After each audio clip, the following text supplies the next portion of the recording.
कुठे गेले तुझे घोडे? घोडे कुठे गेले? घोडे कुठे आहेत? घोडे घोडे कुठे आहेत? तू गाडी कुठे बनवलीस रे? गाडी दाखव तुझी.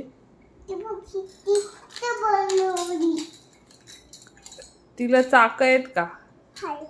ती फिरते का?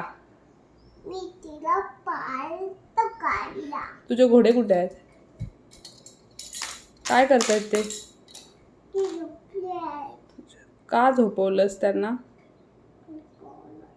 का? त्यांना मी उठव. काय खातात तुझे घोडे? खाक खाक काय खातात? त्यांना काय देतोस भूक लागल्यावर? भेंडी देतो. भेंडी आणि लादी देतो. लादी खातात का घोडे? खातात. तुझे केस कोणी कापले? आई मी अशी धरत होते. कापू नको माझी केस, कापू नको माझी केस, कापू नको माझी. मग? धरत होती. मग आई काय बोलली? केस कापू नको ना. मग आईने काय केलं?